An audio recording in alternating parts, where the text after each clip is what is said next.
everyone, and welcome to another episode of the StacyM Show. I'm here with the lovely Jen Dugard, who I've known for the past few years. And this episode is probably more for the female listeners. I think the males will probably benefit from it as well, because they'll be able to just maybe understand and support their female partners through, womanhood in general. But it's talking about essentially postpartum, once you have a baby, and pelvic floor and things to look out for and what's not normal. And Jen is an expert in this, but I'll get Jen to introduce herself. So Jen, fire away. Thanks, Stacy. I'm so excited to be here. Thanks for having me. So I run a company called MumSafe, and we're on a mission to make sure all women have access to safe and effective exercise at every stage of motherhood. So you summed it up really well. It's about, pelvic floors and what happens to your body after you've had a baby, but also what happens to your body in pregnancy. Could you prepare it better? Because we could. And also I really liked your touching on, the men being part of the conversation, because I think women's health is not always talked about by everyone, and we really do need men and women to get on board with this to improve the landscape for women and for mums. So MumSafe it's off the back of me running a fitness business for mums, which I launched in 2008 when my son was 3 months old, and he turned 17 in a week. So I've been in the pre and postnatal space for 17 years, which makes me feel really old. And in my days now, rather than say again, experienced. You're not old. Very experienced. I spent a decade of my working life running Mums and Bubs Group Fitness in Sydney Centennial Park, if anyone knows Sydney. I then created a pre and postnatal certification called Safe Return to Exercise, which educates exercise professionals in how to work with mums with best practice.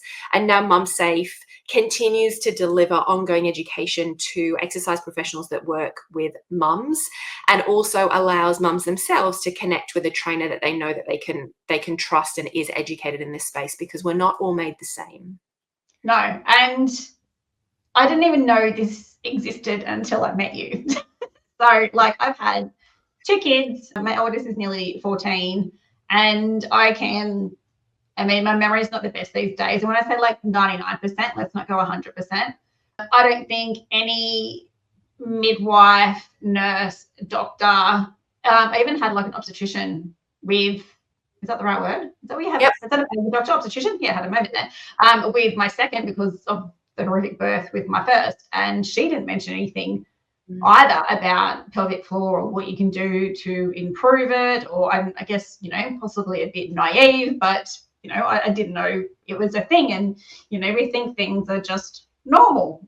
Okay, that's meant to happen now that I'm old, or now I have a child, or whatever it might be. And obviously we all have different births as well. Some are really easy, some aren't. Whether it's a C's or a natural birth, I'm sure that also affects the pelvic floor. So I suppose before we get to popping the baby part out, maybe before we even get to the pregnancy part. So as I said, it's not necessarily just for pregnant females or postpartum. What could women do in general to help their pelvic floor before they even, have a child, or whether they decide to have children or not? Yeah, absolutely. So one of the first things I picked up on that you said there, Stacey, is you were never informed. So we don't know what we don't know. And I think one of the biggest things with this space, and as a woman, if we go back to thinking about, getting your period for the first time, there's, unless you've got a mum or a parent that's really, really educated and open, and let's say a lot of the parents of our generation were potentially not. You might have got some sanitary products thrown at you, and you got sent on your way, and you picked up some information at school, or yeah, exactly, Dolly magazine. So this information about being a woman is basically withheld from us our whole life, and we never know what is normal. And this word normal, everything is normal, right? Because nothing is normal, I guess. What are we supposed to experience as a woman? So if I'm thinking about the conversation specifically around pelvic floor in the lead up to before you either become pregnant, choose to become pregnant, try to become pregnant. And one specific thing stands out to me. So there's a condition or a contraindication or, called a hypertonic pelvic floor. And what that means is that the pelvic floor muscle is tight. And if you think about a tight muscle, if my bicep was tight and my bicep is flexed, so it's activated, if my bicep is so tight that it can't release the whole way, then we're going to have problems. Like I'm walking around with a clenched arm all day that's going to get very tight, very sore, and is not functional. So if you think about your pelvic floor muscles, some women have what we call a hypertonic, overactive, or too tight pelvic floor. Now, what that means is that she's unable to release those pelvic floor muscles in order for it to function optimally. Now, some of the signs and symptoms that a woman might experience that has a hypertonic or too tight pelvic floor, one big one is recurring UTIs. Another one could be painful sex. Another one could be lower back pain or hip pain, or, what's something called vaginismus, which is the involuntary spasming of the vagina. And these are all things that we often don't talk about, and especially those recurring UTIs. So you could be a young woman, 18, 19, early 20s, and for whatever reason, you get a UTI, you go to the doctor, you get antibiotics, it goes away, you get it again, and you go, before you know it, you spent 5-10 years going from doctor to gynecologist, back to a different GP, just going, what on earth is wrong with me? Maybe you are having painful sex as well, but nobody has ever said to you, have you ever seen a pelvic health physiotherapist? Or maybe this could be related to your pelvic floor. Add into that the fact that a lot of our young women are doing a lot of high intensity sports, and there potentially is a correlation between women that are doing high intensity exercise and have hypertonic pelvic floors, because we're winding up and winding up and winding up, and no one's saying to us, make sure you relax your pelvic floor, or even educating you about what a pelvic floor is. So I've had countless women that are not necessarily mums hear this information, just go, oh my goodness, I've been that person on that merry-go-round for so many years. Because I heard what you said, I went to find a pelvic health physio. So not the same as a normal physio. So you'll either hear them referred to as women's health physio or pelvic health. And we're more sitting in the landscape of transitioning to pelvic health as the terminology. They go and see a pelvic health physiotherapist. They learn that their pelvic floor is too tight. They spend time with the physio learning how to down-train pelvic floor, and UTIs go away. And the reason they go away is because when you've got a hypertonic pelvic floor, you go to the toilet and you try and release all of the urine. And because the pelvic floor is too tight, it doesn't release fully. That urine then sits in the bladder, becomes susceptible to an infection, and that's how you get your recurring UTIs. So yeah, I mean, it's so fucking simple. Like, why don't we get that education in high school?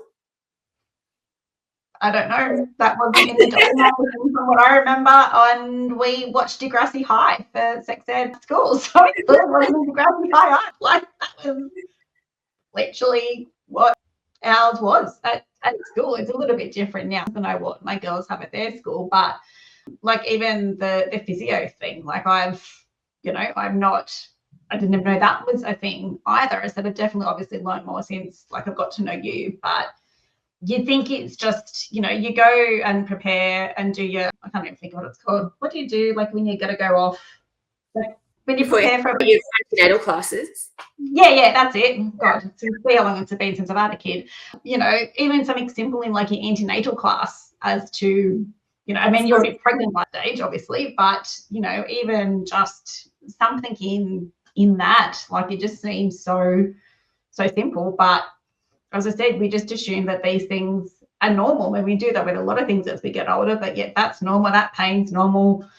It's because I've had kids that's normal, and it's kind of getting it out there. Well, it's like, well, it might not necessarily be normal, and if it is normal, then it doesn't have to be normal because we can change that. Like you don't have to live that way, and it's you're not living your optimal life if you're within have a UTI all the time. Like that's really painful. It's going to restrict what you can do, and if you've had that for like a long period of time, then that's just something that could be treated obviously without the medication, and so much sooner than, you know, it's like, okay, well, why do people not know about this? And I don't know what the answer is, or whether there's more people, which I know that that's the case, whether people are uneducated, they don't care. I don't know where that sits. Yeah, there's so much to it. I mean, you know, imagine the young woman who's attempting to have sex for the first time and it's so painful, and again, she's, you know, potentially traumatized by what is happening to her. And the education piece, like, I always think that there must be, or there is, we all have Medicare, right? In Australia, at least. And therefore, the government is tracking our age. Therefore, why isn't there an email or a welcome to womanhood email that comes to us at the age of 13 that gives us some education, or maybe 11, depending on when we're going through puberty or statistics. And then another email that comes to us when we become pregnant to give us education, and then postpartum, and then when we hit 40, 45, why aren't we getting educated in perimenopause and then menopause?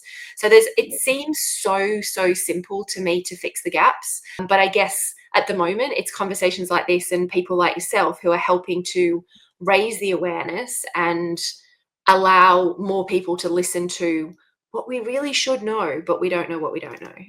Yeah, 100%. And I suppose moving forward, so we kind of discussed like the pre part, or even, okay, so we sort of have, so even before we move on to the pregnancy part, so are there exercises, to say we don't have the tight pelvic floor and it's a normal pelvic floor, I know I just used the word normal again, but are there any exercises, or is this something that women should be doing from the age of, I don't know, 18 onwards or something, in relation to, you know, you hear like strengthening your pelvic floor. Is that something we should be doing? Should we be strengthening it? Is that restricting it? Like, is there anything that people can do, or females can do, kind of, you know, leading up into late teens to womanhood, I suppose, with making sure that they're not going to have issues in the future? Yeah, I think this is an interesting one, right? So essentially your pelvic floor and your abdominal wall, so your transverse abdominis and all that kind of, that network of muscles, are designed to automatically work when we move. So when I cough, jump, sneeze, walk, run, whatever, my pelvic floor and my inner core unit is supposed to work properly. Now, what I'd hesitate to do is go, okay, once you're over the age of 18 or whatever age, you need to be doing pelvic floor exercises, which is an isolated muscle movement, or we're trying to do an isolated muscle movement. What I would rather encourage is, say, if you are living a active life, your body will hopefully continue to operate optimally. It's when we fall into patterns of, so I turned 18, I didn't go to uni, so I didn't keep moving. I gave up all the sport that I was doing when I was 15, 16, because it kind of didn't feel right. I now spend a lot of my time, I got a desk job. I now spend a lot of my time in that, you know, seated position. My hip flexors are shortened, my glutes are lengthened. That's when you might start to see, you know, pelvic floor becoming inhibited, things not working in the way that they worked when we were a kid, when we were running and jumping and moving and doing all of those like mobile things. So the biggest thing that I would say, and this projects forward when it comes to, you know, entering your 40s or, you know, over 35 for women, is we want to maintain as much, or build and maintain as much muscle mass as possible. And we want to stay as mobile and as flexible and cardiovascularly healthy as possible. So, you know, pre-children, starting to think about having a baby and going to a physio and making sure that your pelvic floor can release, and we can talk about that when we get to the actual pregnancy part, make sure you're meeting the minimum requirements of healthy exercise, which I think it's about 160 minutes a week, which is not a lot. Ideally, we should be exercising every single day from a cardiovascular perspective, and strength training at least 3 times a week. And then be aware of signs and symptoms when you're younger that things may not be right. And then that's when you address. So if you've got a tight pelvic floor and you've got pain, if you're leaking when you're doing anything, if you've got really painful periods, like all of that stuff, it's not normal to live with. So try and be as active as you possibly can, maintain exercise, start strength training, make sure you're doing some cardiovascular exercise, and then pay attention to anything that you're like, oh, that doesn't feel right, but a doctor's just said to me, oh, don't worry about it, you're a woman, it's normal. You know, heavy periods, painful periods, all that kind of thing. So yeah, it's more about the holistic version of health at that point, and let's keep our bodies in the most optimally functional capacity for our whole lives, ideally, but at least until we start to have babies. Yeah. So I suppose we probably already touched on some of them already for like the next part we had, but we had like what signs and symptoms should we be aware of when we're exercising in pregnancy and post, which is probably pretty well what we just discussed. Yeah. I suppose because a lot of people that are listening, probably single mums, I'm not saying that they all are, it could be single dads or just people who are short on time. I know I struggle because I just don't have time. I run the businesses, I have kids, my kids have social lives more than me. I've got to run them to school and sports and stuff. So even if you're not in that single space, it can be difficult to get that exercise up, especially if it hasn't really been your thing. Like, I know that makes me sound really lazy, but how do you try to squeeze just some basic exercise in, whether you're short on time? Yeah, probably just short on time. Like, if you think, like 10 minutes a day of doing something like jumping up and down on a mini tramp thing or skipping or something, is that kind of better than nothing? Well, it depends if you're jumping up and down on your mini tramp and you're wetting yourself at the same time, because that kind of relates back to that. Yeah, I mean, let's circle back at some time and talk about signs and symptoms in pregnancy and postpartum. Let's do this one first. So in terms of squeezing in exercise, number one, I get it. Like, one of the stories that I share is that my husband and I actually separated when my kids were really little, and we actually spent 3 years apart. Now, on one hand, if you are in a situation where children are going between houses, and I know that that's not everyone's situation, I would say make the most of the time that they're not with you, because it's hard when they're not with you, right? And and the upside to that is it is time that you can really focus on nurturing you as a human and potentially distracting yourself from the fact that they're not with you. Now, I also know, that is not everyone's circumstance. Sometimes mum has the children full time, and that is really demanding and it's exhausting and it's all of those things. So I think depending on the age of the children, and it is effort, everything's going to take effort. And I also know, like, post separation, sometimes you just don't have that extra bit of effort to give, especially when it comes to yourself. What I would say though is exercise and movement's like a snowball effect. It's like, if you do less, you're going to feel like doing it less. But from the second that you go, I'm going to do this, and I know it's going to be really, really hard to get myself there and to do it over and over again, it's going to start to snowball in the other direction. So you're going to find it hard, and it's going to get easier for it to become part of your daily life. I get up, I just get up in the morning and I do it before everyone is up. Now my kids are older, I can do that and I can go out. When they're younger, so there's a few things that I used to do when they were little, is if you have the capacity, depending on your work situation, is what I call like flipping your day. Could you get up and do an hour's work while they're asleep? You can't leave the house because they're there, but once you've then dropped them at school or something like that, could you squeeze in that 9 o'clock class or that 9:30 training session in a group environment?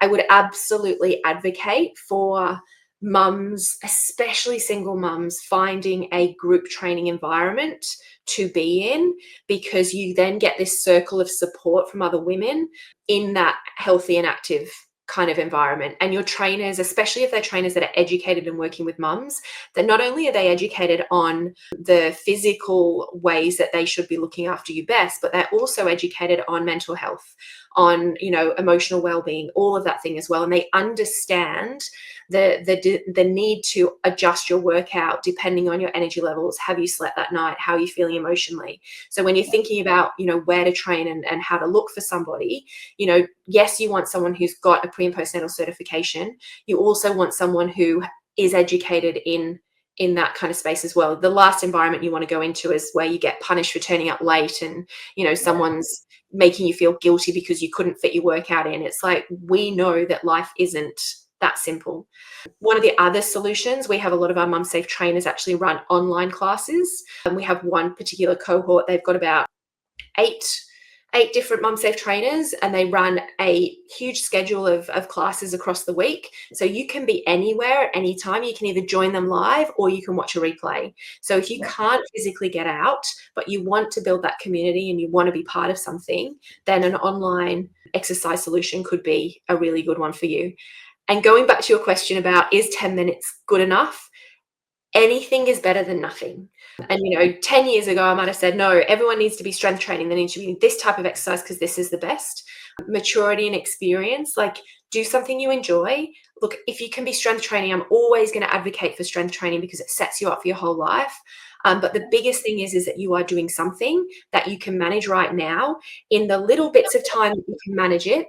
And let that be what you're doing. Even better, if as your kids grow up, you can do something with your kids. We've got a trainer on the Sunshine Coast who runs family sessions on a weekend. So you can, there are trainers out there that understand you can't, like most of our MumSafe trainers, you just bring the kids to the class with you. So yeah, that's what I was I know I used to, when I didn't go, when you're on your mat leave, to just put like the kids in the pram and walk. And I was really fortunate that my kids did that. I know some babies, I was very lucky with my babies, like they weren't, tricky. Yeah, I was going to say difficult. I know that's a word, but it's quite lucky. So I could easily put them in the pram and go for like a half-hour walk or something. So that was, also something you could do. And as you said, when they get older, you can incorporate that stuff. I know that when I did CrossFit, there was like CrossFit for kids. So if they were they would do their thing, and then like I would go do my thing, and then, kind of like watch you in action. So there's definitely things out there. I suppose like you just don't need the guilt. Like I recorded a podcast last week where I got sick and tired of tracking shit. Like I even took my Apple Watch off. I'm like, I don't need my ring to yell at me that I haven't done my 10,000 steps today.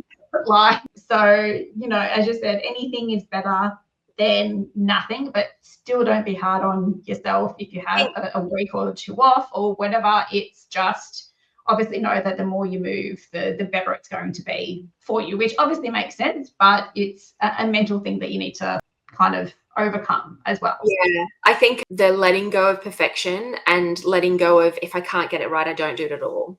And know that you're in a season of life at the moment that is tricky for whatever circumstance. And like you said, release the guilt. Like if you, whatever you do is great. And it doesn't mean that if you didn't do it today, you can't do it tomorrow. Yeah. 100%. And if it was a 5-minute walk, then it was a 5-minute walk. It's better than it's like I got rid of my chair, so I stand. Like if you have the capacity to have a standing desk, like that's another option, right? Like I mean, I don't have little kids. There's not that many mums of little kids that are spending a whole lot of time sitting down. So that's an exercise in itself, right? Like running to your kids. Did we cover everything in that one? The next one I had the signs and symptoms we should be aware of. Have we covered that? I think that's quite important. So we kind of talked about the signs and symptoms of hypertonic pelvic floor prenatally.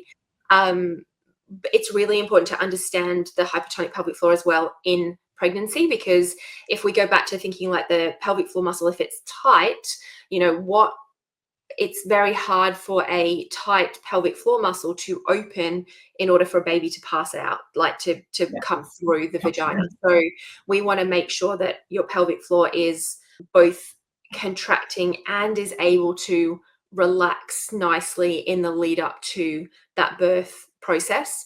It's actually Birth Trauma Awareness Week here in Australia at the moment. So very front of mind, very front of mind is how can we prevent women from having, traumatic birth experiences. So, this is less of a symptom, but there is research that suggests that if the perineal length, which is the back of the vagina towards your anus, is short in pregnancy, so less than 3 centimeters, then this is a risk factor for potential perineal tears during pregnancy, during childbirth. So, getting pregnant women to see a pelvic health physiotherapist in pregnancy with or without symptoms is really important. But if you do have any signs and symptoms of leaking, dragging, heaviness through the pelvis, feeling like anything is bulging down into the walls of your vagina, that could be a sign of a prolapse. And we want to make sure that all of these things are assessed by a pelvic health physio. So, doing those things in pregnancy, and then again, postpartum, are you leaking? Are you feeling heavy?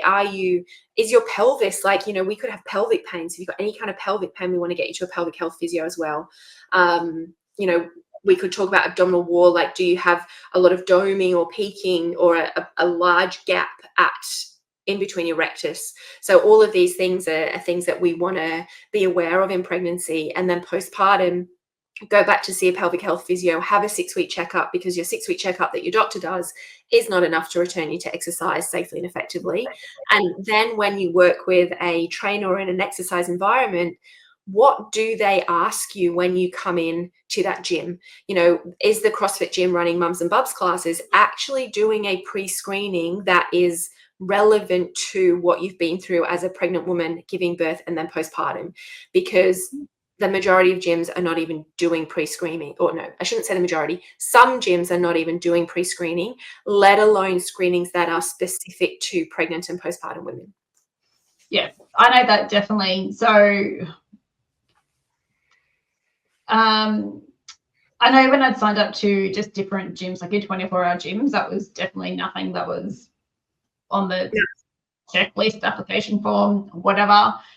I know that when I was doing CrossFit, so CrossFit's obviously pretty hard on your body. There's a lot of cardio, there's a lot of weights, and it wasn't uncommon. I mean, the guys that were there were really, really great, but it wouldn't be uncommon for females in the group to leak while they're trying to do, like, while they're jumping rope, like doing double unders or something, or like deadlifts, and it was just, that was normal. That's what's meant to happen. Yeah, you're squeezing down. But I said the respect of that was that the guys, it wasn't like they were gross about it and trying to make them feel bad. Like so, you know, from that perspective, it was good, but it definitely wasn't uncommon, or people should not be able to do things because they didn't want to do that. So, and it was obvious that they were not wanting to, you know, do that deadlift or, you know, try to do double unders or whatever, because they were scared that, you know, they were going to leak. So,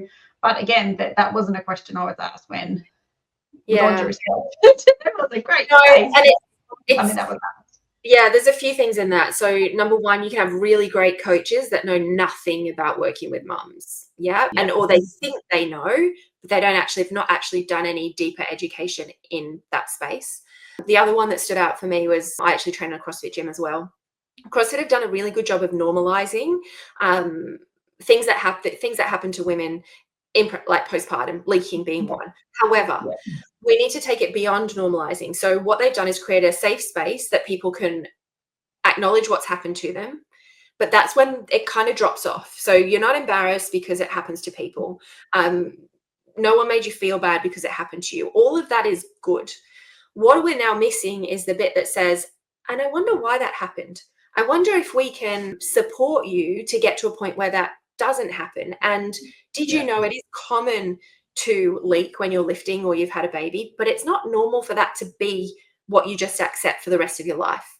So, you know, is it a pelvic floor thing? Is your pelvic floor not strong enough to contract to keep you continent? Is it a pressure thing? Is the pressure in your abdominal wall too big for your pelvic floor to cope with, therefore you're leaking? Like there's a host of things that could be the reason. It could be, could we give you a different lifting strategy? So could you exhale on effort and you can deadlift to a decent weight, 90, 100 kilos, using that strategy? A lot of CrossFit gyms don't teach it because it's hold, breath, hold, brace. And then what they miss there is you should be activating up, not bearing down. But could we give you a different lifting strategy so that you can still lift with your skipping? You know, let's stop jumping 2 feet on the ground. Can you skip 1 foot to the other foot? That instantly takes pressure off your pelvic floor. I don't have a bunch of pelvic floor issues, but I do not enjoy at certain times of the month double unders or skipping. But I can switch it to like one leg to the other leg to take that pressure off my bladder, off my pelvic floor. So, you know, I think a lot of women, sometimes they don't seek help because they're worried about being told what they can't do. If you work with the right trainer, it's about figuring out where you're at, understanding your body right now, knowing your goals, and then figuring out what you can do in a way that supports your body. And that's the difference between a really great trainer that's educated versus a trainer that either ignores it or guesses about what they can do. And that guesswork will either be like, oh, just keep going, it's not hurting, do it. Or they'll be really, really conservative and you'll get frustrated because you're not doing the things that you want to be doing. Yeah. And I suppose even if the gym isn't that way inclined, if you listen to this, you're going to be educated to know that, there are options for you. But then, as you said, on your website, you have a pile of people that are available who are trained. So, it'd be unfortunate there's not somebody in your area, but at least you can be educated and go, okay, so, maybe, yes, if I skip a little bit different, I know that it's not how it's meant to be done because it's meant to be with 2 feet, but you know what, if that works, it works. But even like that, how is it meant to be done, right? Like, it's very one-dimensional for us to say exercise should only be done in this way. It's like, sure, it is done in this way. Right? There's no one way, right? That's the whole point. And your coach or your trainer or any gym environment should be able to adjust your session for where you're at. And if they can't, then there's two actions. Number one, you go to the MumSafe website and you find a trainer that can. Number two, especially if it sits in the pre and postnatal space, you're like, hey, I really love training here. Do you have certifications in pre and postnatal? If you don't, well, they could come and do Safe Return to Exercise, which is our pre and postnatal certification. So, it's not about, I want all of the coaches, like, I wish that pre and postnatal education was, whether it's included at the Cert 3 and 4 level, I don't know, maybe we're not ready for it at that point, but there needs to be some education in our initial certifications as trainers and coaches to go, there's this whole population, and it's 77% of women over the age of 15 in Australia will become mothers.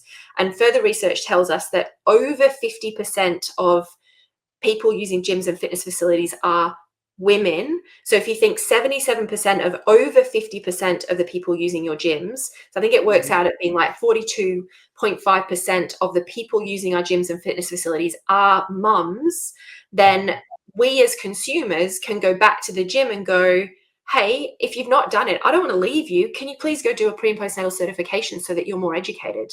Or you just go and train somewhere that knows how to do it already. Yeah.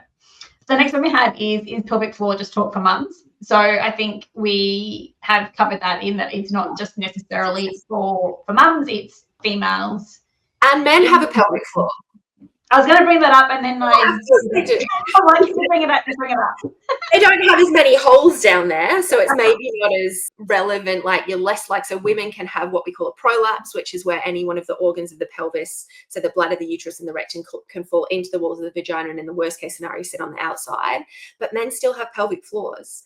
Men still lift heavy. They bear down. We want to make sure that they can use their pelvic floor well. The pelvic floor also for them, it works in conjunction with their abdominal wall. So we want that pelvic floor to be working well for men as well. So yeah. And even them just understanding as well that,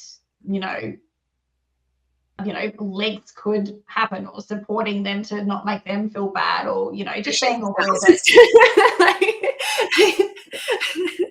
there's just stuff that happens, and they just, especially as they get older. Yeah. We want the muscles to still be working, and it can correlate to sexual function as well. So it's good to be aware of. Yeah. We've kind of already touched on this one as well. I just want to raise something before I forget, because I didn't raise it before, but I've got the 2 questions left. So I don't think it's been in the media for a little while. I'm pretty sure it's relevant to this conversation, whereas people were getting like the mesh. And remember that, and then, I think it was found that whatever mesh, whatever company was using, I think was causing health issues. I'm not quite sure whether it was as extreme as cancer or something like that. I know it wasn't very well, and there was massive payouts and stuff. Yeah. Maybe it's not a thing anymore because of those court cases. I'm not sure. I don't really read the news. So I just remember that being a big thing quite some time ago. So suppose if, the mesh thing has been suggested to you, assuming it's still a thing, know that you may not have to go to that extreme, and it may be something as simple as going to, the physio who is trained in pelvic floor to help you come up with exercises that way. So I guess it's just knowing that there's other options out there, but I just wanted to raise the mesh thing just because I remember that being quite a serious issue a few years ago. But did you have any Yeah, it was a big case. The company was Johnson and Johnson. Yeah, and what happened was, yeah. women that had prolapse were then given mesh mesh was used in the surgery to, I guess, fix the symptoms, fix the problem. What then happened is that mesh apparently shouldn't have been in the human body, and the mesh contracted. And when it started to contract, obviously the tissues and everything were growing around it, which is what's supposed to happen. But that caused a lot of pain for women. They would report, or some people would report, when they had sex, their partners could feel the mesh grating on them, and it would put a lot of women into severe pain. Problem then, it's very hard to remove something that is so embedded into the tissue. So, yes, there was a big case, there were payouts. As far as I know, that product is not being used anymore. What I think the biggest conversation here is, and absolutely devastating for the women that happened to, this whole conversation hopefully can get us to a point where prevention is better than a cure. So if you understand your pelvic floor in pregnancy, you've been taught how to do a proper pelvic floor activation, you've seen a pelvic health physio, they've made sure you're doing it well, then you've had really good birth preparation to make sure that you can relax your pelvic floor, you've checked your perineal length, you've learned good pushing strategies, you understand, a cascade of interventions. So maybe you try, if you can, avoid induction, and then, we are hopefully avoiding forceps delivery, and all of those things that can create, both pelvic floor trauma and potentially prolapse. Then on the flip side, you're returning to exercise safely and effectively. You're not bearing down too soon. You're not lifting heavy too soon. We call it train to the weakest link. And it's, if your pelvic floor can't cope with the exercise you're doing, maybe we need either a different strategy or a different exercise. And, if women are bearing down, that could create an exercise-induced prolapse down the track. So a couple of things. Number one, let's do all of those things, so hopefully we can get to the point where we don't have a prolapse. That would be the most obvious, right? Number two, if you have been diagnosed with a prolapse by a doctor or a surgeon, by a doctor or a gynecologist, and then you've been sent to a surgeon and no one has suggested a pelvic health physiotherapist in the middle, that is your next port of call before you go to surgery. Because yes, there are conservative treatments that we could potentially try, pelvic floor retraining. We could use a pessary, which is a silicone device that's inserted into the walls of the vagina, and it lifts the pelvic floor, the organs of the pelvis off the pelvic floor. They could all be things that we could do before we go down that road of surgery. Yeah. So, yeah. Even when you're saying, like, we're going back to the delivery side with like forceps and stuff, like I remember, so my second was a Caesar because of the first, but like I even like kind of vaguely remember there's a midwife. So it was a random doctor. Like I didn't have there was just a random doctor at the hospital. I never saw that person again. But I even remember like the midwives, assuming they were midwives, if not nurses, and the doctor yelling at each other about how they wanted like Lil to come out. It was like, right, we have to know it's got to be a tear. I think she ended up having the ventouse or something like that, a sucker thing. So even I said I don't remember a hell of a lot, but I remember just like them yelling at each other, and the doctor left the room for a minute, and the midwife is coming to me saying, like, I'm pretty sure she was like wanting. One of them wanted to cut and the other one wanted to tear. I remember that just being an issue. I remember the midwife coming over to me, telling me which one that she wanted. And when it's your first kid, you're in a shit ton of pain. You got two different people yelling at you what to do. Like, even if you had an option to say, I don't want either, it's, even if the opposite happens to what you want, or it's a traumatic birth, which Lil kind of was as well, know that you're not going to have control over that. Probably it's happened. Like, it's, as long as a baby comes out happy and healthy, that's probably like the overall goal. If you can have control over it, great. Maybe if you had a obstetrician, that might be more communication with how you want it to go. But just don't feel bad about it if that hasn't happened. There are still options that we've discussed that you can do postpartum. But yeah, it's, again, that wasn't anything I knew about, but I don't think I was in any shape to know what I wanted. Stacey, number one, thank you for sharing that, because, and it's interesting, the perspective that I think is more a societal thing, that we're taught as women that if you have a healthy baby, then that is the main thing. But at what cost? Yeah. So, if we recap, maybe this is isn't the time or the place to open the lid on your birth experience, but, number one, the practitioners really need to be on board with their beliefs and their values before walking into a delivery suite and trying to make a woman who has not been pre-educated. Well, let's take a step back further. If we think you're going to need either an episiotomy or tear, what would you prefer? These are the options, and this is the pros and against. And what would you, as a birthing person, like in the delivery suite should that happen? Because that's the way it should be working, not practitioners. And number two, I would say that would be cause for a report, complaint. Like, I had two caregivers that were supposed to be working together to support me through this process that had their own agendas, and they put me in the middle of it, each one trying to come to me with their opinion. Not okay. Yeah. And then you have labor. Like, it's not like I could make a reasonable decision. Like, I don't care about pros and cons back then, because I just wouldn't have been in the right state of mind to right. And as a woman in that situation, like, how do you put your full trust into people that are arguing with each other? It's a battle of wills between them. And then afterwards, yes, there are things that we can do, and yes, we can support you, but from an emotional and a mental health and all of that kind of perspective, what I would really encourage people to do is if you believe your birth was traumatic, then you get support for that. It's not what other people have told you. Like, you could have someone that's seems to have a very straightforward birth on the outset that actually felt like their birth was traumatic. And that's what we need to respond to as carers. And again, if we move it into the exercise space, working with an exercise professional that doesn't understand or hasn't asked you about your birth experience in that pre-exercise screening is potentially not the right place, again, to be trusting your body, because you've gone from this traumatic experience during a birth, and now you're trusting your body on the other side to an exercise professional. We all need to be better educated and able to support you, not have our own agendas at play. And a lot of PTs that are not educated, it's, well, how much weight do you want to lose? How hard can I push you? And here's like, there's no excuses. And that is the last thing that the majority of mums need, especially if they've had a traumatic birth experience.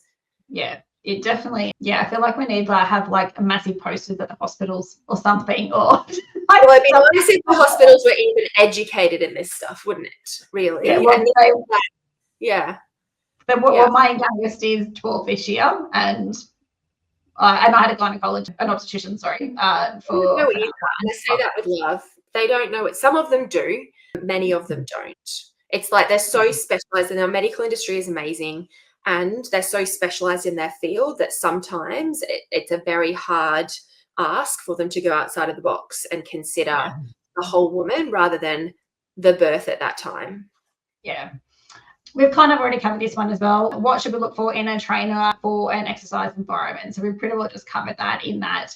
I feel like if you have a checklist, I'd love to go and make it like a checklist available or something for people to, or even it's a simple thing. Hey, are you trained to deal with, women who have had babies or in pelvic floor? It might be an awkward thing to raise, or maybe if you're a PT listening to this, maybe advertise the fact that you are trained or you are becoming trained or something. I think that would make a big difference for people. But is there anything else that you could think of about trying to find a gym or a trainer if you are wanting to get back into that exercise environment?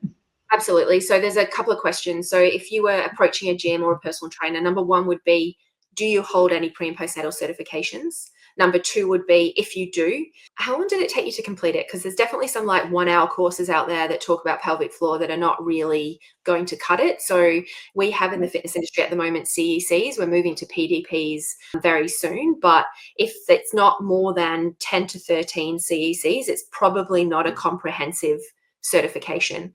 So asking them what certification they've done, how long ago did they do it? Because they could have done it 10 years ago, and a lot of the research has changed in the last 10 years. So for a MumSafe trainer, all MumSafe trainers have to hold at least one comprehensive pre and postnatal certification done in the last 3 years at the time that they became a MumSafe trainer, and then we continue that ongoing education and working with women and mums as they move forward.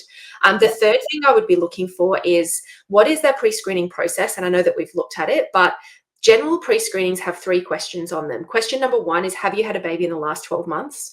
We've not really talked about it today, but postpartum is forever. From the day that you had your baby till the day that you're no longer with us, you are postpartum.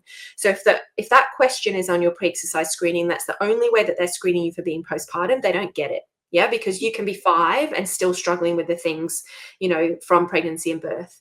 The second question is, have you had your 6-week checkup?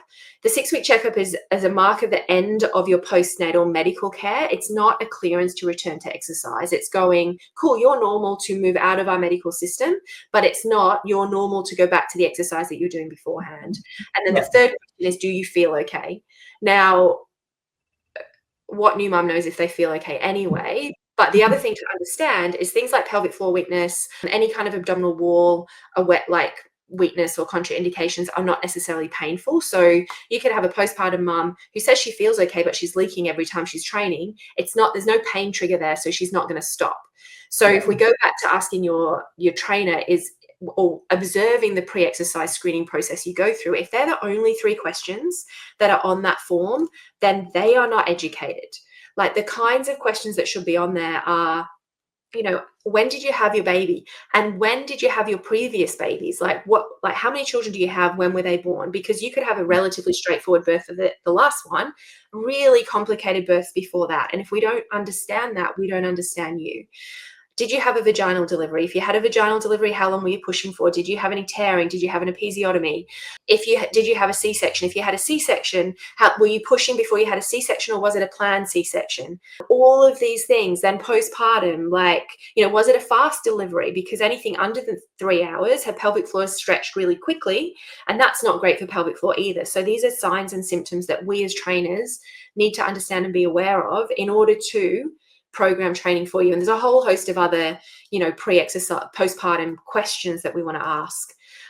If people so there's this gap between the 6-week checkup and returning to exercise. If anyone listening wanted to get more educated in that, they can go to mumsafemovement.com, and halfway down the page, there's a free 5-phase program called Safe Return to Exercise for New Mums, which is designed to bridge the gap between having your baby and returning to exercise. So we talk about mental health, we talk about your birth experience, we talk about your body, and then we talk about what to look at in a personal trainer. So they can sign up for that, and that will give them those 5 phases. It's really easy to absorb. It's all videos with subtitles on in case you're breastfeeding in the middle of the night and you want to watch.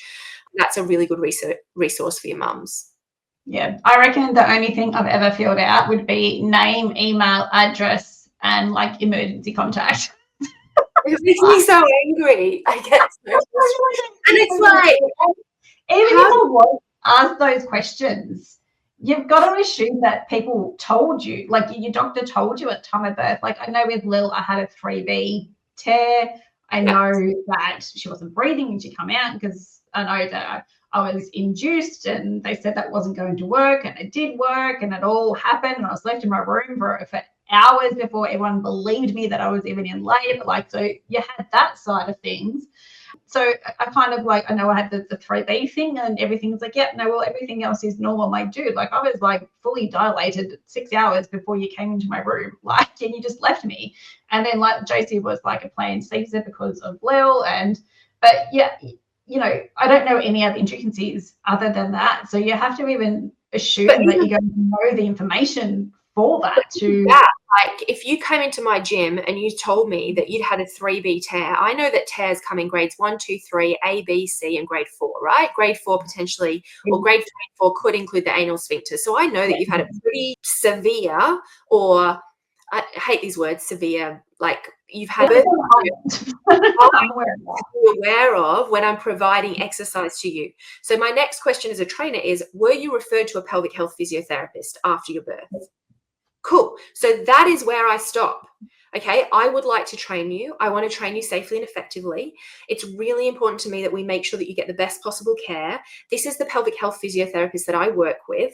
Make an appointment with them. When you've had your appointment, give them permission to share the outcome with me. I will then make sure that the exercise I'm giving you is not going to do further damage, so that you can exercise for a long period of time. That is the most simple process that many trainers just don't know. Yeah, no, definitely have never Nope. That's fucked. The fact that you knew it was a 3B tear, like not just saying, oh, it was a tear, it was whatever, those words. I knew it was 3B because I knew 4 was basically front to back. And that's basically the only part I must have teared, I mustn't have been cut then. So, I don't know. Yeah. But yeah, but there was nothing about it. It was 3B. I'm like, okay. Yeah. And your trainer should know that. If they've done a pre and post natal certification, they should know that 3B means you need to see a pelvic health physio. Yeah. And so we believe 14 years overdue. No, it's wrong. It's so wrong. And I'm so passionate about our industry doing better. And I'm so frustrated that in many places we don't, which is where the education and, again, conversations like this to the consumer, to the mums, to the women is the most powerful place to sit in right now. Like, I want the government to give all women pelvic health as part of their Medicare package when they have a baby. How amazing would that be? But until that time, how do we have more conversations like this to make sure that you and no one else says, why did nobody tell me? Yeah. 100%. So is there anything else? Down at the one we had was it normal to leak after a baby, which we've answered that pretty well. No, definitely. No, that. Is there anything else that you want to mention before we wrap up today, other than I think I've made you really, really cranky? No, I'm not cranky. I'm really, it reminds me, so every time I deliver a safe return to exercise certification and every time I have a conversation like this, it reminds me why I do what I do. And I truly believe, so I was in a conference a few weeks ago, and there's these different schools of thought in the medical industry and in the fitness industry, and in allied health. So you've got medical, allied health, fitness industry. And there's a cohort of those industries that think that if we educate women more about what could go wrong, then we're going to create fear. So we're better off not educating them so that they don't get scared, so that what? And it's but what we're missing is education creates empowerment. Yeah. I've not met one woman that's, obviously, the way that we talk to people and the way that we educate them, we need to be very aware of that because we don't want to create fear.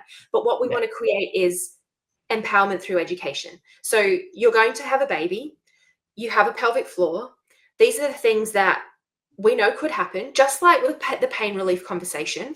These are the ways that we can help you to prepare your body in the best possible way.